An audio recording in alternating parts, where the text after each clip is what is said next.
Welcome back again. You're still watching us here on Nile Cruise from Imhotep Museum in Saqqara. And let me tell you briefly about this museum. It's officially inaugurated on April the 20th of 2006.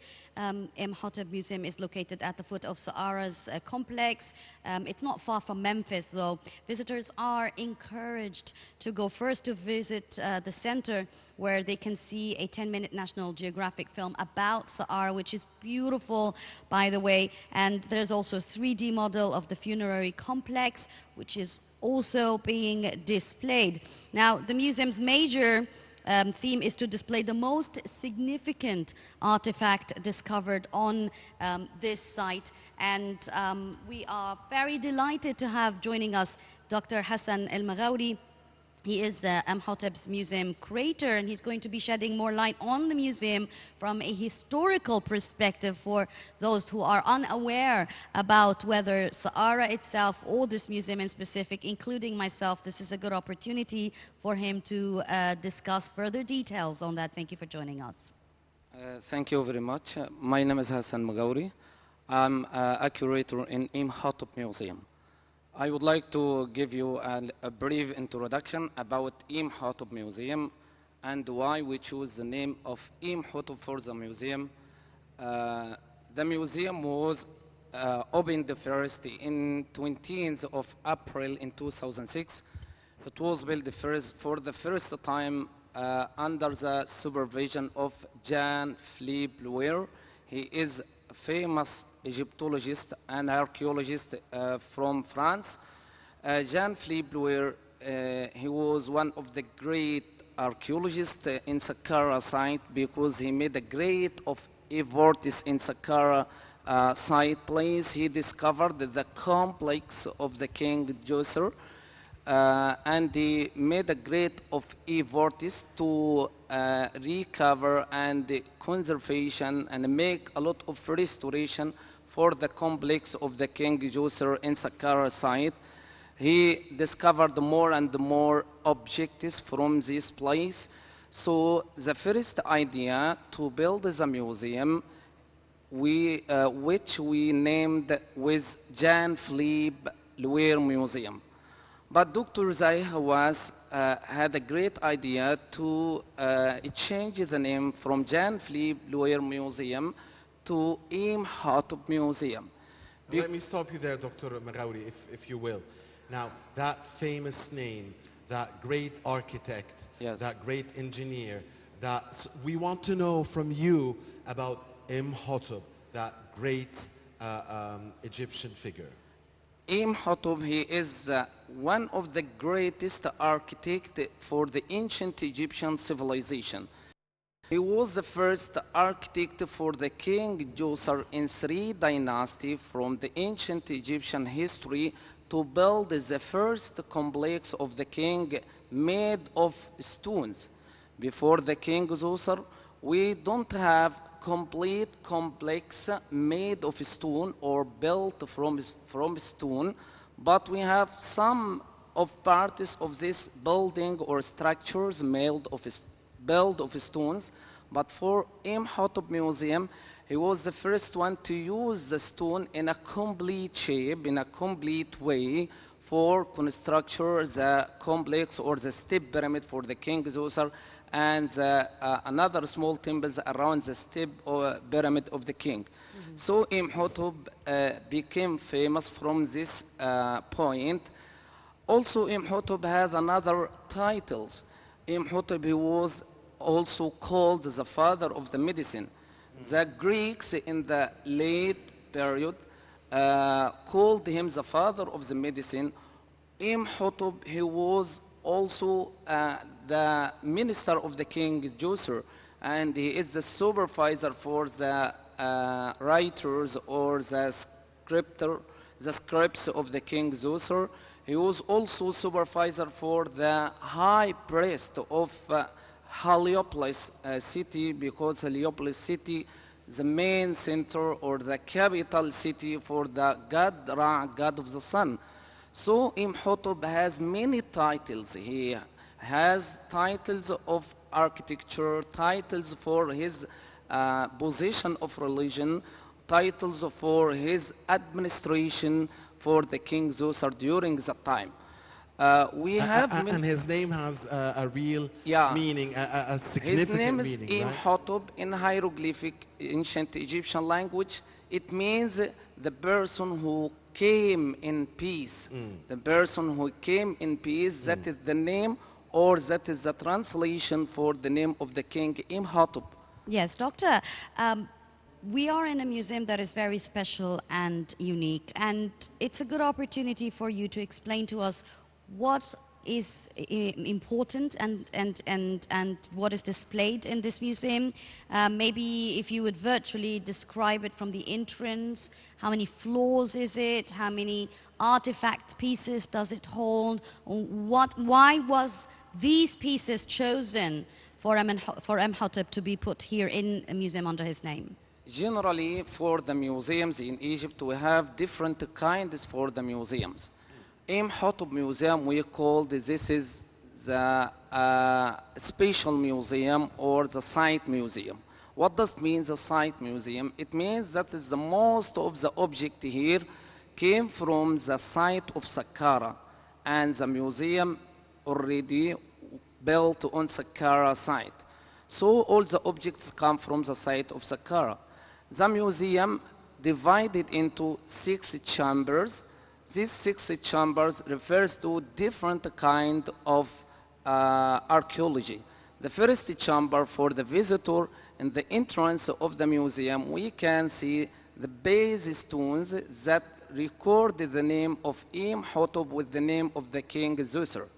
This first object, it is a unique thing or a unique object for the first time to see the name of the normal person recorded or was write down with the name of the king Zoser.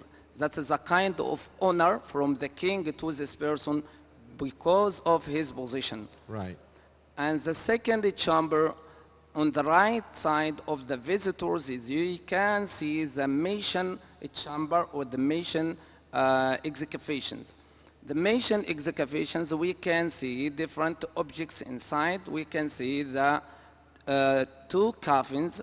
One of these coffins is called for Imhotep, but not Imhotep, the architect of the king Zoser.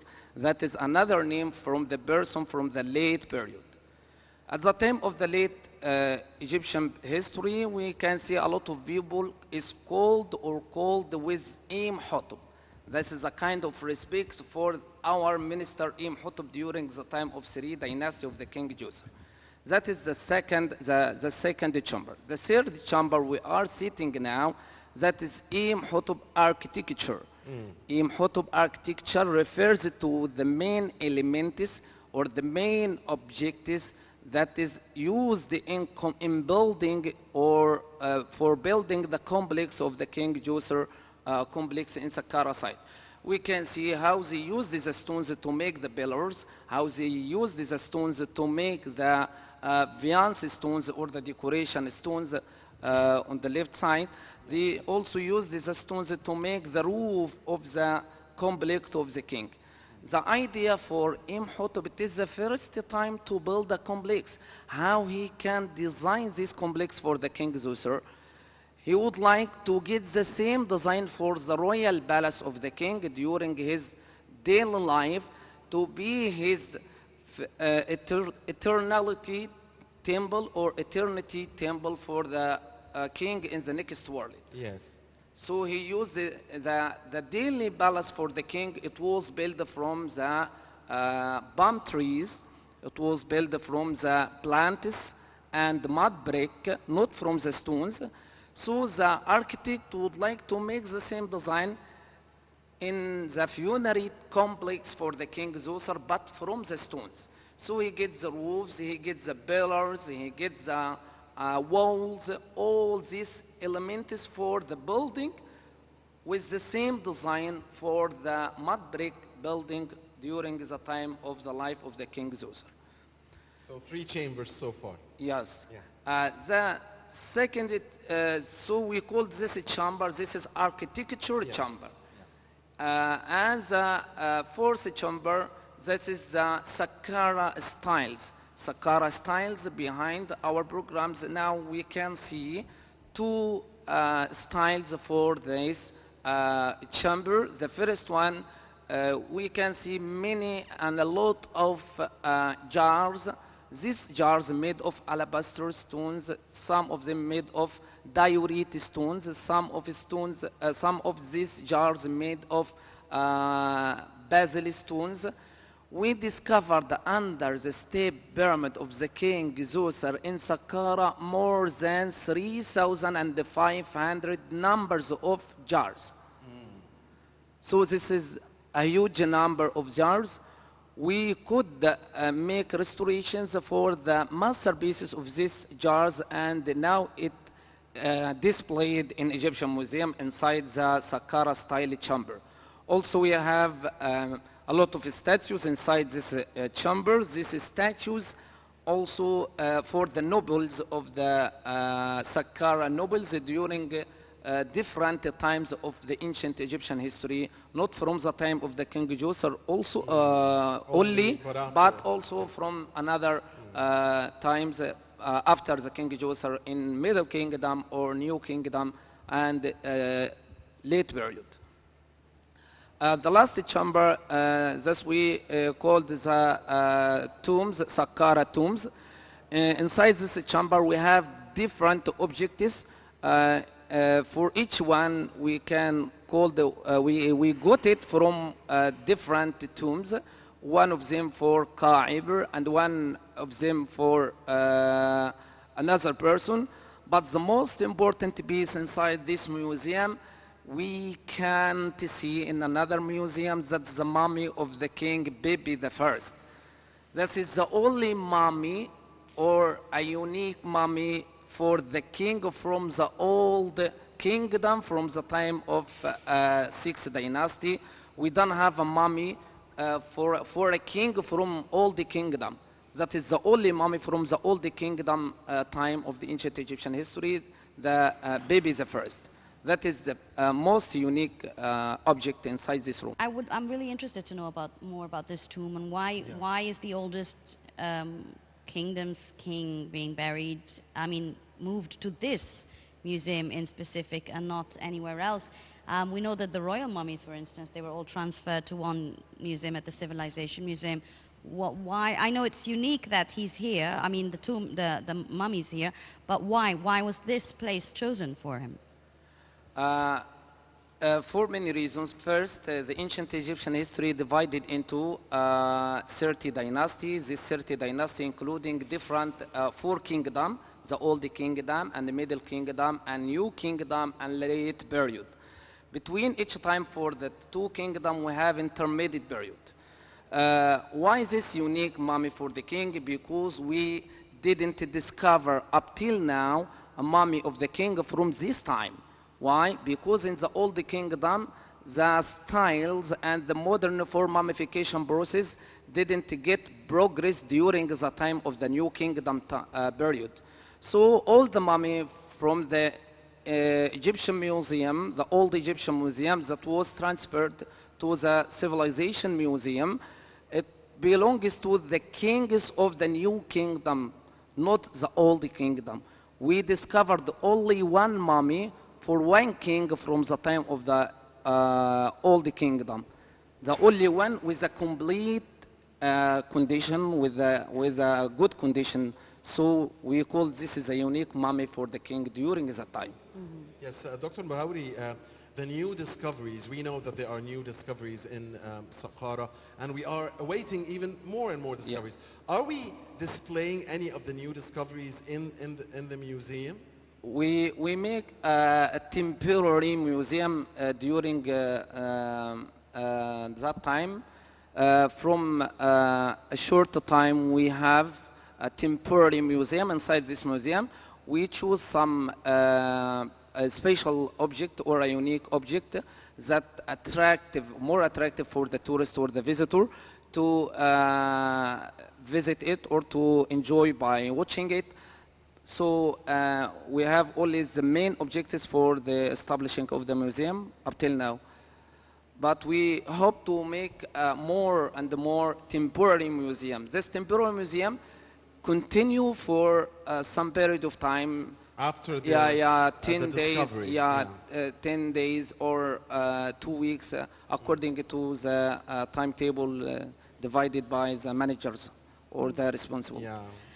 Doctor, I want to ask you about the French archaeologist Jean-Philippe. Yes, because he devoted his entire life to Sahara, and many archaeologists believe that Sahara is very unique because it has a lot of treasures and maybe more than 70% that are not yet discovered or not yet out on the surface or in light, as they say. So tell us more about this French archaeologist and why he devoted his entire career and life to Sahara's discoveries in specific. Jean-Philippe Blouer, he was actually an engineer, not Egyptologist, but he made a great of efforts in Saqqara side here.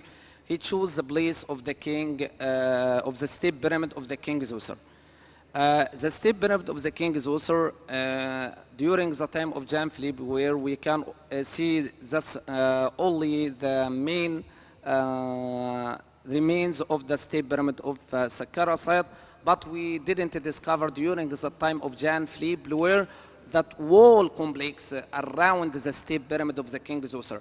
So the great Egyptologist Jean-Philippe Blouer made a lot of work and hard work, devoted his time and his life during in Saqqara site to recover this complex of the King Zoser and make a lot of restoration and the conversation for the complex of the King Zoser during that time.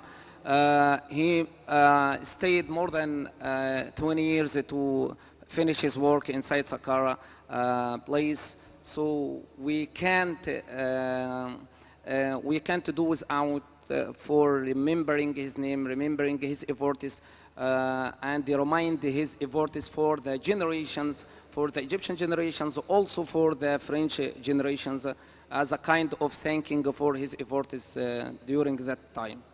Yes, Dr. Maghawry, you are a curator, and this is a very, very tough job. I mean, some would liken it to a doctor, you know, making an operation, a surgery or something. Yes. So I'm very interested in asking you, how do you make the balance between, you know, trying to restore this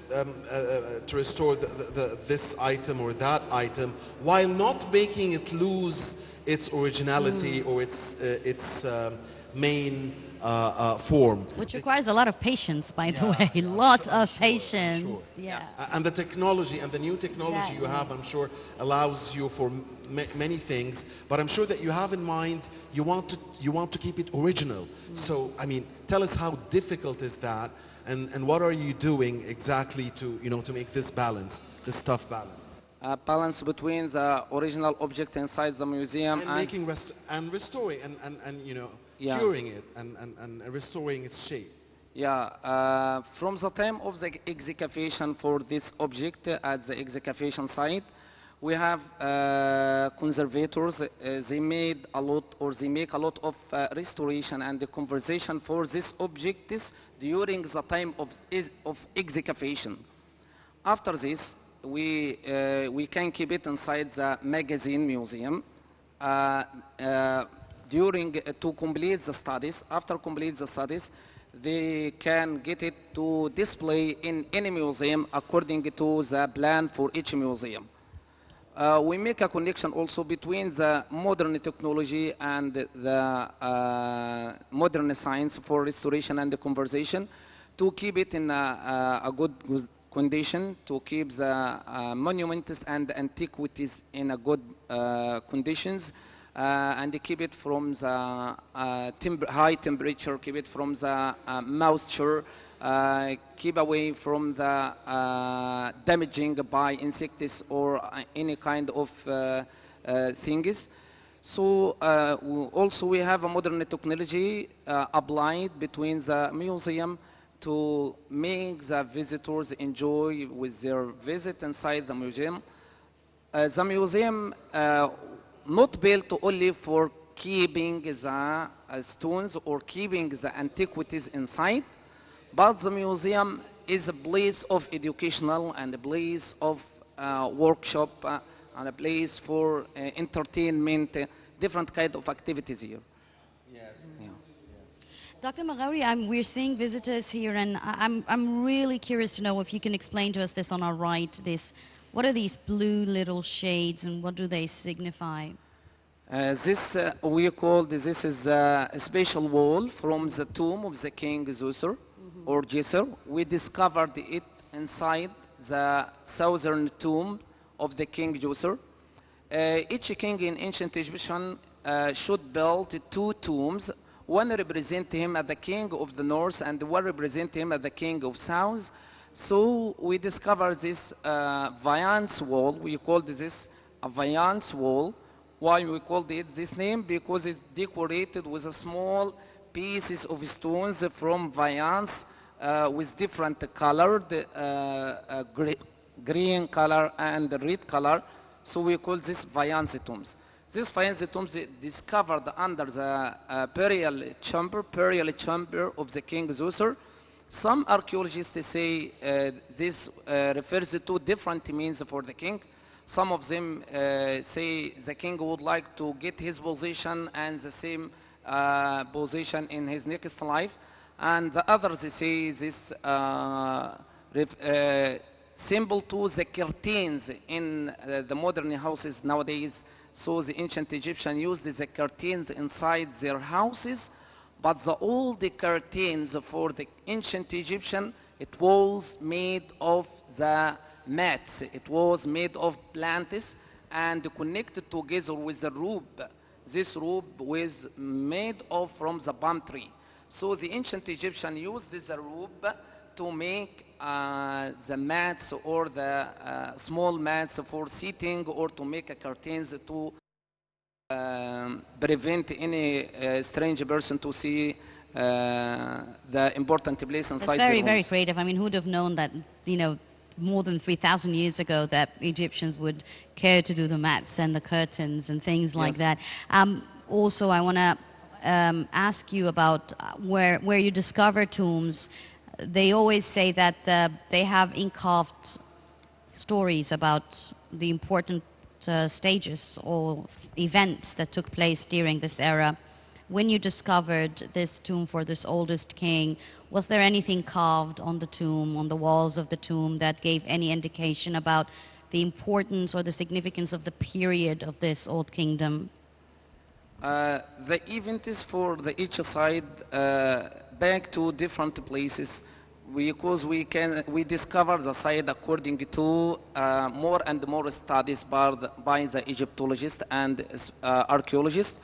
They choose the place first according to the main point. For example, if we would like to make more new excavation inside, we can came nearby the main point for the step pyramid. For example, if I would like to make a new excavation, I would like to choose the nearest place from the step pyramid, or the nearest place from the New Kingdom tombs, or the nearest place from the King Wani's pyramid. According to this plan, we can discover more objects during the time of excavation, and we can predict it. Dr. Hassan Maghawry, Imhotep Museum Curator, thank you very much for giving us details about this museum and the history of the Old Kingdom. I'm definitely sure that before this interview, a lot of people were unaware about the importance of this museum. Thank you very much. And we thank you for the great tour, again, the great explanation. You were a tour guide to us, really, and a virtual trip, beautifully laid out. Thank you very much, Dr. Hassan Maghawry. Thank you for hosting me, and thank you for Nile Cruise program on Nile TV. Thank you very much. I hope you Thank enjoy you, sir, very much. Thank you. Thank you. Dear viewers, Yasmin and I will be back shortly here on Nile Cruise from the great Imhotep Museum in Saqqara. Please don't go away.